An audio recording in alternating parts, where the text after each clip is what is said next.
ยินดีต้อนรับเข้าสู่จันทร์ที่4เนาะถ้าน้องใดเข้ามาเนาะสามารถกดไลค์กดแชร์ได้เด้อ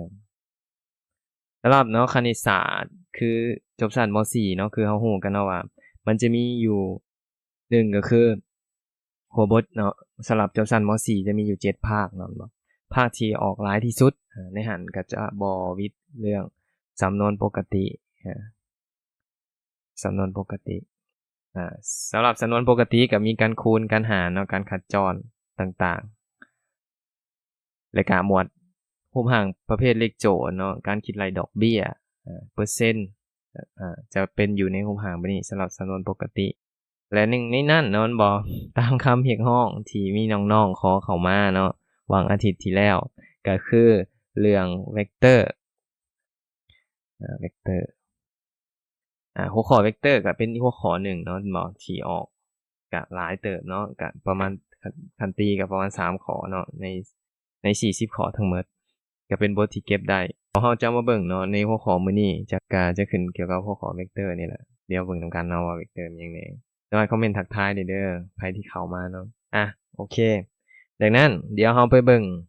หัวข้อกันเลยว่ามื้อนี้เนาะหัวข้อเกี่ยวกับเวกเตอร์มีหยังแหน่ตัวนี้จะเป็นสรุปสูตรเนาะกับทั้งหมดเกี่ยวกับหัวข้อเวกเตอร์เดี๋ยวไปเบิ่งเนาะตัวนี้ก่อนเข้าเวกเตอร์อีหลีเนาะที่จริงว่าคันว่าทั้งหมดก็บ่หมดขนาดนั้นเนาะเพราะว่าเวกเตอร์ตัวนี้จะเอามาเพียงแต่หัวข้อเนาะเกี่ยวกับระบบในระบบเส้นเข้าตั้งฉากซื่อๆสำหรับหัวข้อเวกเตอร์ก่อนเข้าเวกเตอร์เฮาฮู้กันว่าเนาะเวกเตอร์เป็นหยังเกิดในรูปร่างเนาะเวกเตอร์เนาะอยู่ในรูปร่างของเส้นสื่อที่มีแบบนี้แสดงว่าเวกเตอร์มันก็ต้องมีเม็ดปลายกับเม็ดต้นเนาะต้นก็แสดงว่าบ่มีปลายลูกศรปลายก็แสดงว่ามีปลายอยู่ในรูปร่างแบบนี้ก็สิ่งที่ต้องรู้2อันเนาะในเวกเตอร์ก็1ก็คือสกาแลสกาแลเนาะมันบอกสกาแลแม่นบอกเพียงแต่ขนาดอย่างเดียวแม่นปริมาณที่บอกเพียงขนาดอย่างเดียวก็หมายถึงง่ายๆก็คือเป็นตัวเลขนั่นแหละสกาแลแต่ว่าในตัวเลขในเวกเตอร์เพิ่นจะเอิ้นว่า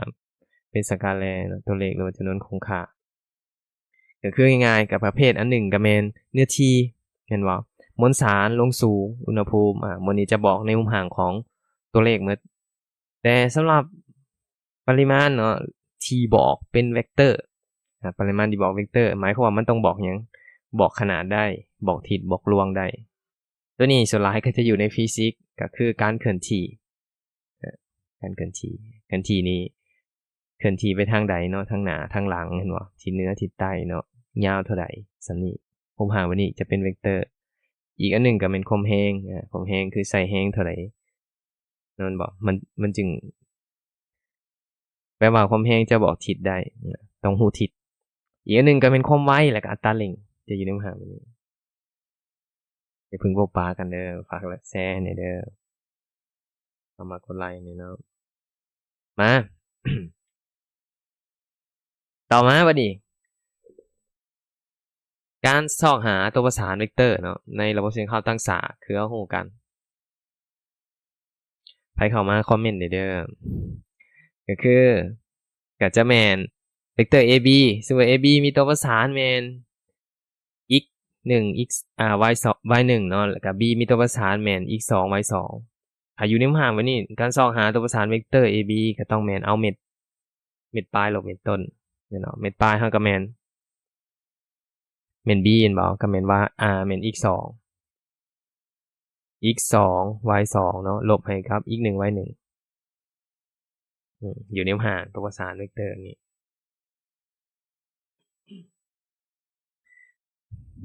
ก็คิดหลายปกติเนาะการซอกหาตัวอย่างง่ายๆคือถ้าสมมุติว่ามีเม็ด A แม่น3 2เนาะเม็ด B มีตัวประสานแม่น1กับ5สมมุติอยากซอกหาเวกเตอร์ AB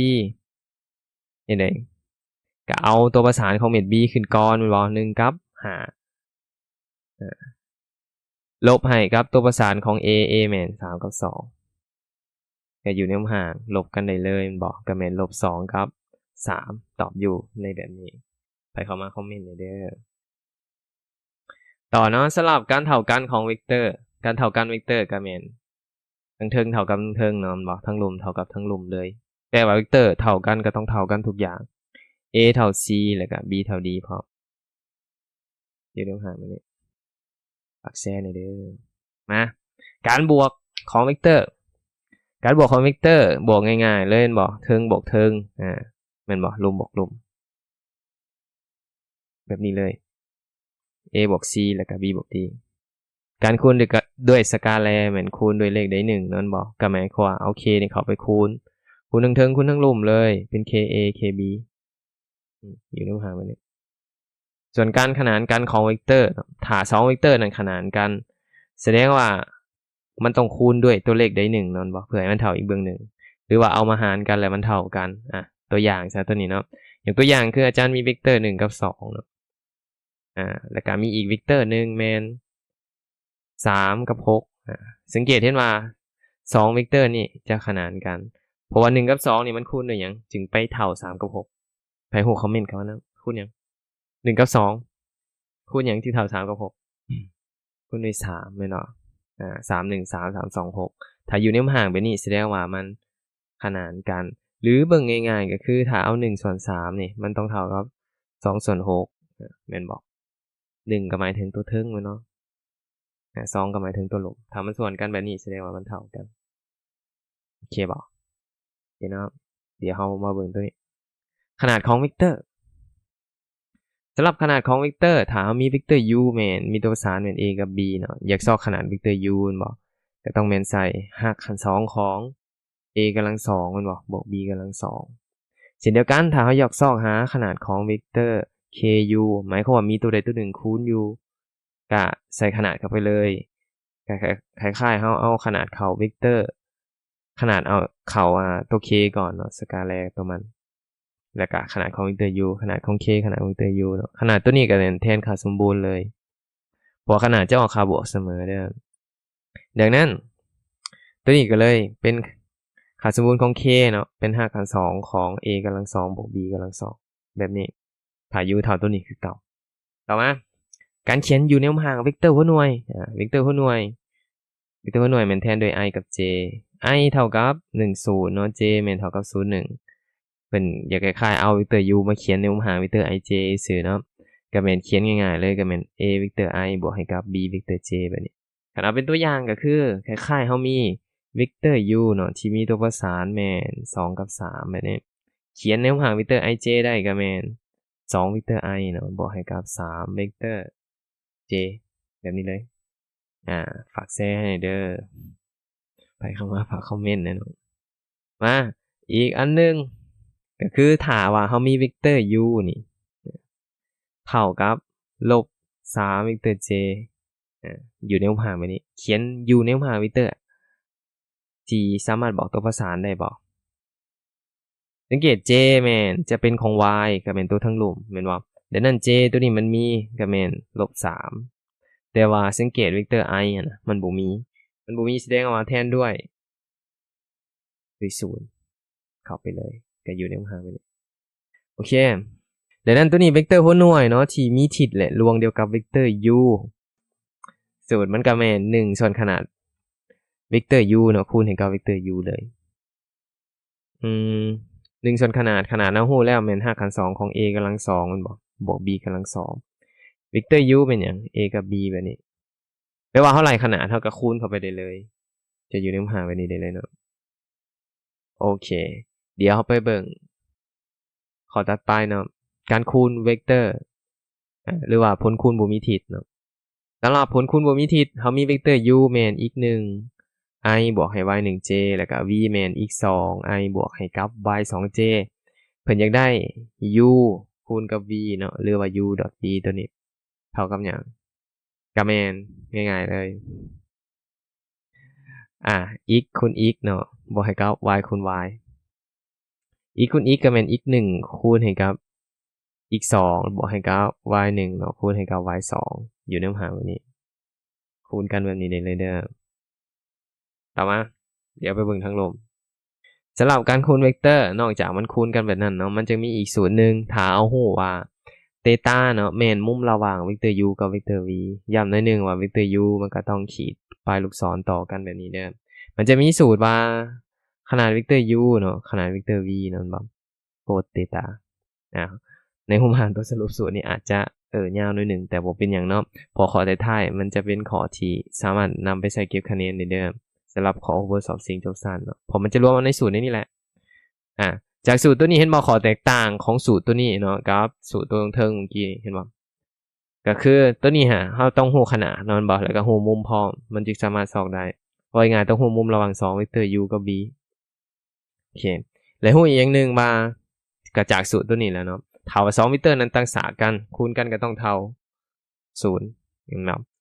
ถ้า2เวกเตอร์นั้นขนานกันเอามาคูณกันเห็นบ่มันก็จะเป็นบวกลบขนาดเวกเตอร์ u เนาะขนาดเวกเตอร์ v สำหรับการคูณเวกเตอร์เนาะหรือว่าด้วยสกาหรือว่าผลคูณเวกเตอร์บ่มีทิศนี่เนาะผลคูณเวกเตอร์บ่มีทิศตัวนี้แม่นมันสามารถสับเปลี่ยนบอนได้ยิ่งตามคุณลักษณะตัวนี้เนาะ u คูณ v จะเท่ากับ v คูณ u การคูณสามารถแจกเข้าไปให้กับการบวกได้บอกกับ uv บวกให้กับ uw เนาะ a หมายความว่าถ้า a นี่เป็นสกาแลร์เนาะบอก a ก็สามารถจับคู่กับแต่ละอันได้การคูณเวกเตอร์ด้วย0ก็จะเท่า0ถ้าเวกเตอร์ u คูณเวกเตอร์ u ก็เป็นขนาดเวกเตอร์ u กำลัง2ถ้า i คูณ i j คูณ j ตัวนี้ยังเจอตัวประสานเวกเตอร์ i บอก i มีตัวประสานแมน10นั่นบอกถ้าเอา10มาคูณกันก็คูณในวงห่าง0เลยบอกก็เป็น1คูณ1เลยเนาะบวกให้กับ0คูณ0ตัวนี้ก็จะเท่า1 j คือกันเนาะจะเท่า1แต่ว่าถ้าเอา i กับ j มาคูณกันมันก็จะเท่า0ส่วนตัวนี้ก็เป็นสูตรเพิ่มมาเนาะก็คือว่าเห็นบอกคล้ายๆสูตร a กำลัง2ลบ b กำลัง2ครับ a ลบ b บอกคูณให้กับ a บวก b ก็จะได้ a กำลัง2นั่นบ่ลบ b กำลัง2ตัวนี้สังเกตเห็นว่าเนาะเนื่องจากมันเป็นกำลัง2มันก็จะหมายถึงเอา u มาคูณ u การที่เอา u มาคูณ u แสดงว่ามันก็จะได้เป็นขนาดเวกเตอร์ u กำลัง2ลบให้ขนาดเวกเตอร์ v กำลัง2เลยอันนี้คร่าวๆอยู่ในรูปหางแบบนี้เนาะต่อมาอีกอันนึงถ้าว่าเวกเตอร์ u บวกเวกเตอร์ v ดอทให้กับเวกเตอร์ u บวกเวกเตอร์ v เนาะคือกันตัวนี้ก็คล้ายๆ u คูณ u นั่นแหละก็จะหมายถึงขนาดเวกเตอร์ u บวก v เนาะทั้งหมดยกกำลัง2อันนี้ก็เป็นสูตรเลยเนาะตามภูมิหาเอกผลเดี๋ยวไปเบิ่งโจทย์เนาะถ้าเขาจะตื่นโอเคเดี๋ยวไปเข้าเบิ่งโจทย์เลยเด้อข้อที่1ต่อมาข้อที่1เพิ่นว่าให้เวกเตอร์ u เนาะลบ2 1ลบ x เนาะ i บวกให้กับ 4j เวกเตอร์ v เท่ากับ i ลบให้กับ1ลบ yj เนาะถ้าว่าเวกเตอร์ u เนาะเท่ากับ2เวกเตอร์ v คำถามคือ x บวก y เท่าหยังใครรู้คำตอบคอมเมนต์เข้ามานะตัวนี้ง่ายๆเลยบอกเฮามานั่งแปลงก่อนเวกเตอร์ u คือเฮารู้กันว่าคันเขียนอยู่ในมหาเวกเตอร์ ij นะตัวนี้เฮาจะแปลงได้เป็นลบ2เนาะ1ลบ x เนาะแปลว่าสัมประสิทธิ์เวกเตอร์ i เอาเขียนอยู่เทิงสัมประสิทธิ์เวกเตอร์ j ก็เป็น4เขียนอยู่ลมเนาะซึ่งว่ามันจะเท่ากับจากนิยามตัวนี้เด้อเพิ่นว่าเวกเตอร์ u นี่จะเท่ากับ2เทื่อของเวกเตอร์ v 2เทื่อของเวกเตอร์ v 2เวกเตอร์ v คือกันเนาะสัมประสิทธิ์เวกเตอร์ j เวกเตอร์ i แม่น1สัมประสิทธิ์เวกเตอร์ j แม่นลบให้กับ1ลบ y เขียนอยู่ในห่างแบบนี้มาหา x กับ y ได้บ่ก่อนอื่นเท่ากับคูณ2นี่เข้าไปก่อนเนาะ2ตัวนี้เนาะที่มันเป็นจำนวนตัวนี้คูณเข้าไปแต่ละอันแสดงว่ามันก็จะอยู่ในรูปห่างของ2เนาะ2คูณ1เนาะมันบอกออก2แต่ตัวนี้ก็เป็นลบ2คูณให้กับ1ลบ y ตัวนี้เวกเตอร์ u เขียนคือเก่าอยู่ในรูปห่างแบบนี้ต่อมาเนื่องจากมันเท่ากันเนาะเราก็สามารถจับมันเท่ากันได้เลยเห็นบ่เทิงเท่าเทิงเนาะรุมเท่ารุมเทิงเขาเป็นหยังก็แม่นลบ2 1ลบ x นั่นบ่จะเท่ากับ2ตัวนี้แก้เทื่อละสมผลก็ได้และอีกอันหนึ่งก็แม่น4เนาะเท่ากับลบ2คูณให้กับ1ลบ y ตัวนี้ที่จริงสมผลนี่แก้ได้หลายแบบเนาะอยากอันนี้อาจารย์จะย้ายตัวนี้ไปหารซะย้ายลบ2ไปหารเนาะก็เป็น1ลบ x เนาะเท่ากับลบ1พอ2หาร2เด้ย้าย x ไปพุ่นเนาะย้าย1มาบวกเนาะ อเคเราก็จะได้ x เท่ากับ2เช่นเดียวกันตัวนี้ก็ย้ายลบ2มาหารลบ2หาร4เนาะ4หารลบ2ก็ออกอยู่ลบ2ตัวนี้ก็เป็น1ลบ y เช่นเดียวกันย้าย y มาเนาะย้าย2ไปนั่นก็เป็น1ลบ2กับ y เท่ากับ3ดังนั้นโจทย์ถามหาหยัง x บวก y มันบอกเอา2อันนี้มาบวกกัน x บวก y จะเท่ากับ2บวก3เท่ากับ5ดังนั้นข้อนี้ตอบข้องอแม่นข้อที่ถูกต้องโอเคก็จะอยู่ในรูปห่างแบบนี้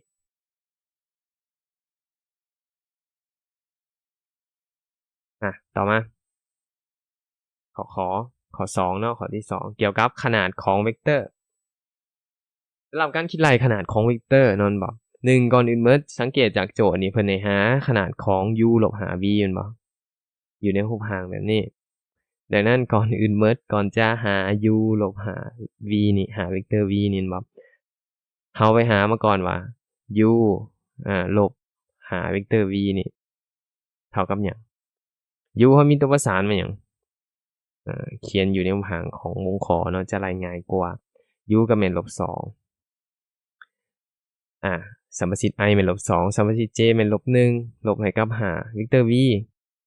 v สังเกตมีแต่ j นอนบ่ดังนั้น j แม่นลบ1 i บ่มีแสดงว่าเป็น0โอเคเฮาก็ไปคูณเข้าเนาะวิธีไล่ปกติเลยตัวนี้ลบ2อันนี้ลบ5คูณ0กับลบ1อันเนาะอันนี้เอาลบ5เนาะไปคูณให้กับลบ1โอเคที่เหลือคิดไล่เนาะตัวนี้กลายเป็นลบ2อันนี้ลบเจอลบเป็นบวกมันบ่5บวก1กลายเป็น4ดังนั้นเพิ่นอยากได้ขนาดแม่นบ่เฮาก็เขียนขนาดออกมาลบ5เวกเตอร์ v ตัวนี้เท่ากับ5คูณ2มันบ่จื้อเนาะสูตรขนาดเรียนมาสรุปสูตรเมื่อกี้นี้ก็แม่น a กำลัง2เดี๋ยว5คูณ2 a กำลัง2 b กำลัง2เป็นขนาดลบ2เนาะยกกำลัง2บวกให้กับ4ยกกำลัง2ตัวนี้เป็นไล่เนาะมันบ่ตัวนี้16ตัวนี้4ก็ออกอยู่20แม่นบ่20มันสามารถเขียนเป็น4คูณ5ได้ก็หมายถึง2หัก5แม่นบ่4ออกจาก5กับ2ได้ดังนั้นข้อนี้ก็ตอบข้อแม่นข้อที่ถูกต้องมีไผตอบถูกบ่โอเค เดี๋ยวไปเบิ่งข้อ3มาเบิ่งข้อที่3โจทย์ง่ายอยู่เนาะก็คือเพิ่นให้ซอกหาเวกเตอร์ u คูณเวกเตอร์ v u คูณ v ตามสูตรเลยแม่นบ่เทิงคูณเทิงลุ่มคูณลุ่มแม่นบ่ก็แม่น1คูณให้กับ2บวกให้กับลบ3คูณให้กับ1แม่นบ่ตัวนี้ก็แม่น2ลบ3 2ลบ3ออกอยู่ลบ1ตอบข้อไปเลยโอเคเดี๋ยวไปเบิ่งข้อต่อไปเนาะข้อที่4ข้อที่4เวกเตอร์ตั้งฉากกันตั้งฉากกันยังจื้อบ่เพิ่นว่าให้หา m แม่นบ่ถ้าจากโจทย์เนาะเพิ่นให้เวกเตอร์ u กับเวกเตอร์ v มา u คูณ v u ตั้งฉากกับ v นั่นบ่แล้ว m เท่าใดถ้าว่า u ตั้งฉากกับ v ถ้ายังจื้อคุณลักษณะแสดงว่า u คูณ v ตัวนี้ต้องเท่ากันหยังเท่ากับ0 u คูณ v ไล่ได้ใดอันนี้ไปเขียนในวงห่างของวงขอจะเบิ่งง่ายเนาะมันบ่สังเกตเวกเตอร์ u เห็นบ่ตัวประสาน x แม่นตัวนี้เห็นบ่มันหมายจุดอยู่เนาะก็เป็น1ลบ 2m ก็ทั้งรุมก็เป็น3คูณให้กับเวกเตอร์ v ตัวประสาน x แม่น5ตัวประสาน y ก็แม่น m ลบ1โอเคตัวนี้คูณกันต้องเท่า0การคูณเวกเตอร์ง่ายๆเทิงคูณเทิงแม่นบ่รุมคูณรุมเอามาบวกกันเด้อก็หมายถึง1ลบ 2m แม่นบ่คูณให้กับ5นั่นบ่บวกให้กับ3คูณให้กับ m ลบ1เท่ากับ0ไปได้คำตอบคอมเมนต์มาเนาะตัวนี้คูณเข้าก็เป็น5ลบให้กับ 10m บวกให้กับ 3m ลบ3เท่ากับ0โอเคที่เหลือไปแก้สมผลเนาะเขาก็จะได้คำตอบแล้วตัวนี้ก็จะออกอยู่ลบ7เนาะ m 5ลบ3ก็เหลืออยู่บวกให้กับ2เท่ากับ0ย้าย 7m ไปพุ่นมันบอก2เท่ากับ 7m เพราะว่ามันจึงเป็นบวกเด้เอา7ย้ายไปหารก็เป็น2/7ดังนั้นข้อนี้ก็ตอบเนาะเดี๋ยวไปเบิ่งตัวเลือกข้องอแม่นข้อที่ถูกต้องใครเข้ามาฝากกดไลค์หน่อยเด้อ โอเคเนาะเดี๋ยวเราไปเบิ่งข้อต่อไป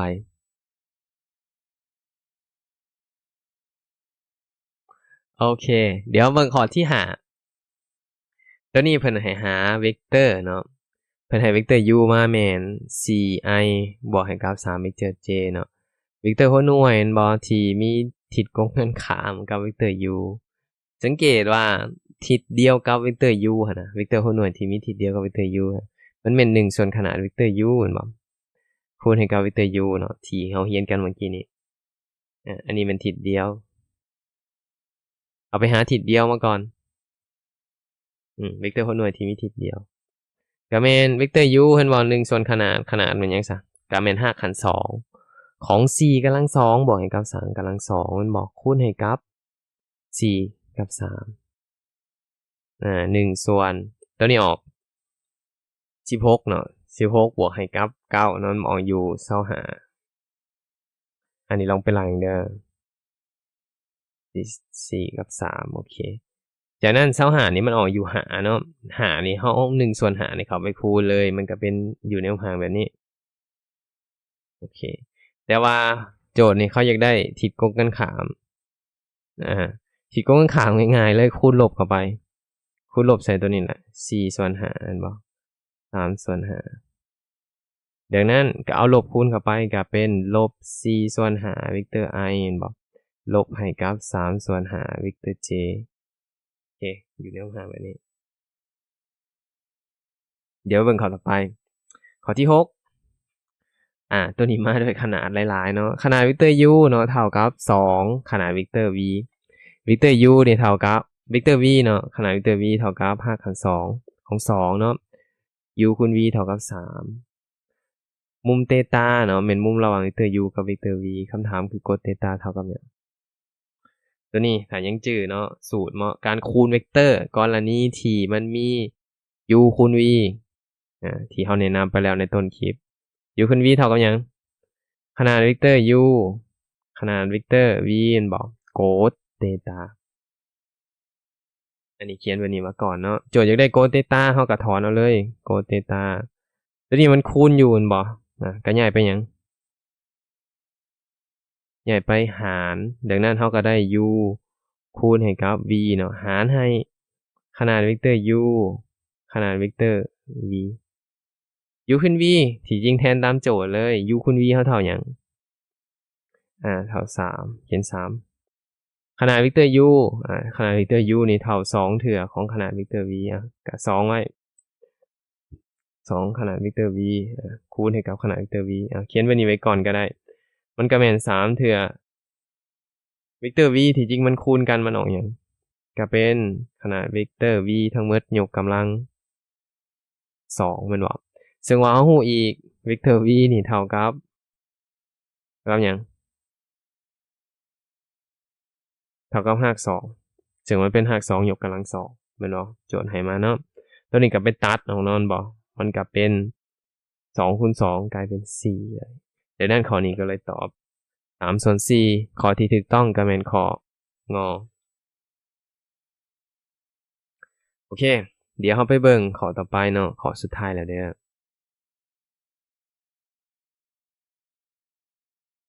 ข้อนี้ออกวังหนึ่งนี่เลยเนาะก็ว่าเป็นข้อล่าสุดเลยตัวนี้เพิ่นให้ว่าค่าของเวกเตอร์ u คูณ v นี่เท่ากับเท่าใดโดยเพิ่นให้มาขนาดเวกเตอร์ u นี่เท่า3ขนาดเวกเตอร์ v เท่า7ขนาดของเวกเตอร์ u บวก v เท่ากับ6โอเคก่อนอื่นหมดยังเจอสูตรเวกเตอร์ u บวกให้กับเวกเตอร์ v บ่ทั้งหมดยกกำลัง2นี่อันนี้ไปแจกตามเอกพจน์เลยก็แม่นเวกเตอร์ u ขนาดเวกเตอร์ u กำลัง2บวกให้2ขนาดเวกเตอร์ u คูณ v บวกให้กับขนาดเวกเตอร์ v นั่นบ่ทั้งหมดยกกำลัง2ตัวนี้ถ้าแทนตามสูตรเราก็จะได้คำตอบแล้ว ขนาดเวกเตอร์ u บวก v ก็เป็น6แม่นบ่ขนาดเวกเตอร์ u ก็เท่ากับ3บวกให้กับ2ขนาดเวกเตอร์ u คูณ v บวกให้กับขนาดเวกเตอร์ v ก็เป็น7ตัวนี้เป็นหลายเลขเนาะตัวนี้ออกอยู่36อันนี้ออกอยู่92คูณให้กับ v ตัวนี้ออกอยู่49ย้ายไปตัวนี้บวกกันออกอยู่58เนาะบวกให้กับ2 u คูณให้กับ v ท่ากับ36ดังนั้นตัวนี้ย้ายไปลบนอนบ่ก็เป็น36ลบให้กับ58เนาะเท่ากับ2กับเวกเตอร์ u คูณให้กับ v ดังนั้นเราจะได้2เทื่อของเวกเตอร์ u คูณให้กับเวกเตอร์ v ตัวนี้ลบกันนี่จะออก u ลบ22เนาะดังนั้น u คูณให้กับ v นั่นบ่จะเท่ากับลบ11ข้อที่ถูกต้องในที่นี้ก็เป็นข้อเนาะโอเคสำหรับบ่ฮู้ว่ามีคนเบิ่งจบบ่เนาะสำหรับไลฟ์นี่เนาะบ่ก็คือสิหมดเพียงเท่านี้เนาะฝากกดไลค์กดแชร์เนาะกดติดตามส่งต่อคลิปนี้ให้หมู่พร้อมและอย่าลืมเนาะน้องใดเนาะที่สนใจเนาะปลื้มร่วมเนาะคณิตศาสตร์จบชั้นม.4 แล้วก็มีม.7 พร้อมเนาะก็สามารถสอบถามเข้ามาได้หรือน้องใดที่ยังสนใจเนาะหัวบทอื่นๆก็สามารถสอบถามเข้ามาเพิ่มเติมได้สำหรับการไลฟ์มื้อนี้เนาะก็คือสิหมดเพียงเท่านี้มีหยังสงสัยบ่ก่อนอื่นมีไผอยู่นำบ่มีไผอยู่นำจนจบบ่ถ้ามีฝากทักทายหน่อยเด้อโอเคถ้าบ่มีหยังแล้วเนาะถ้าบ่มีหยังแล้วมีแต่หัวบทสำหรับมื้อนี้เนาะก็สิหมดเพียงเท่านี้ขอบใจเด้อที่ติดตามเด้อ